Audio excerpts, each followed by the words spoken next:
Welcome back to our YouTube channel mga master. So for today's video is may nagpa-import sa atin na ating kasamahan din. So may pinagagawa siya sa akin na Samsung Note 10. So ang problem daw nito is hindi siya nagpa-power on. So nabasa daw to ng tubig at yun is hindi na siya nag-on. At kahit vibrate is wala siya.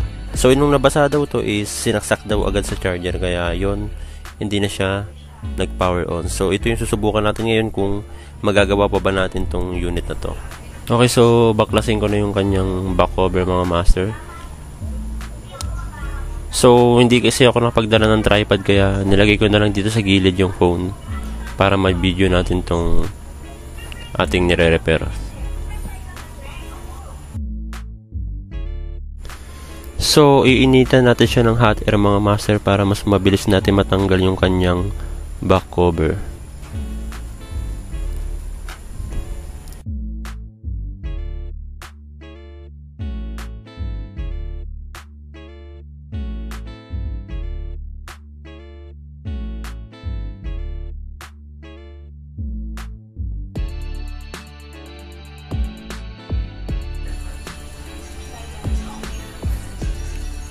Okay, so natanggal ko na yung kanyang back cover mga master. So ito yung kanyang likod. So meron siyang wireless charging. So ito yung coil, yan. So tanggalin na natin.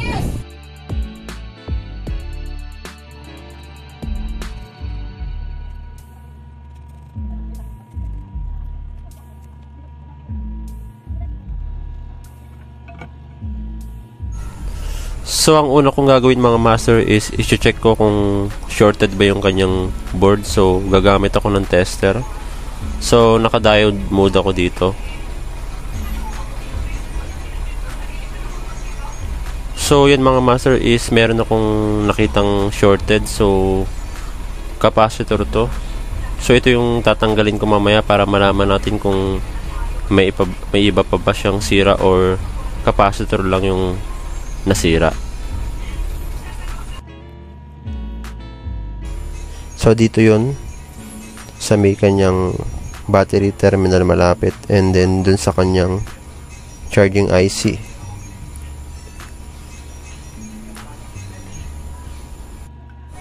Okay, so tatanggalin ko yung kanyang board para mas ma-check ko at matanggal natin yung shorted sa kanyang motherboard.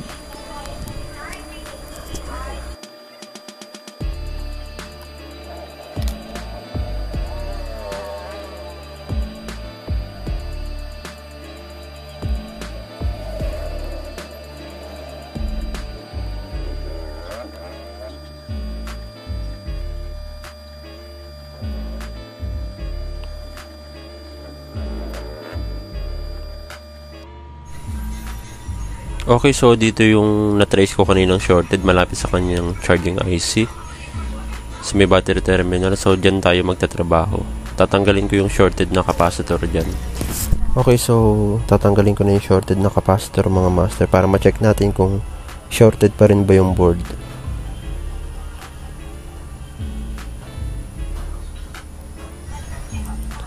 So yan mga master, so natanggal ko na yung shorted na capacitor. So ngayon itatest ko na kung shorted pa rin ba.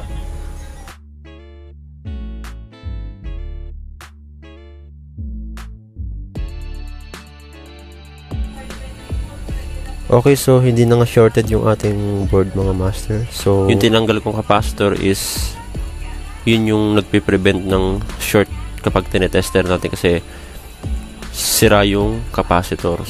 Usually sa mga water damage katulad nito, ang mga nasisira dyan is yung capacitor o kaya yung resistor. So itong nirepair natin, ang nakita kong sira is yung kanyang capacitor. So ngayon tatry na natin kung mag-on ba siya,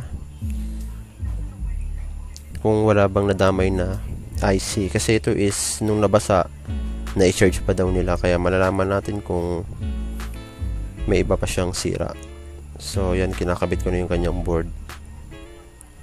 So dito natin malalaman kung may mga iba pa siyang sira kapag in-on na natin. So dapat magpa-power on na siya dahil natanggalan natin yung shorted.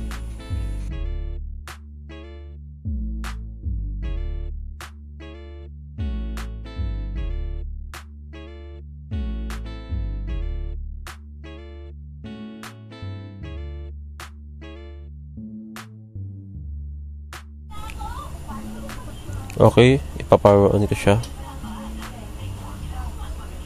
So, yan mga master. So, nag-vibrate siya pero wala siyang display.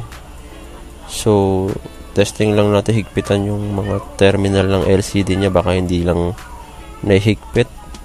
And then, try ko ulit on.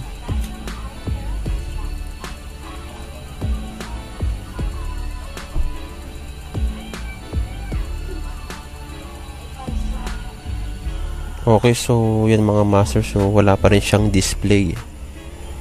So ang ginawa ko mga master is tinanggal ko yung pinaka charging flex niya.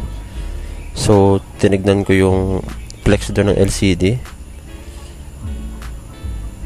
So yun nga. So yung tinanggal ko siya is nakita kong may mga corrosion doon sa kanyang LCD flex. So pati doon sa kanyang mga pyesa.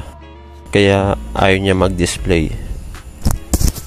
So yan yung tinanggal natin kaninang capacitor, and then ito nalinisan ko na yung mga corrosion dun sa kanyang LCD.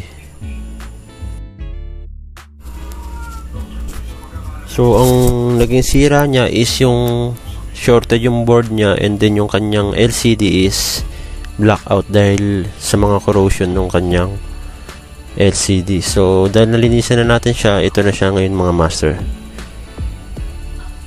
So job well done.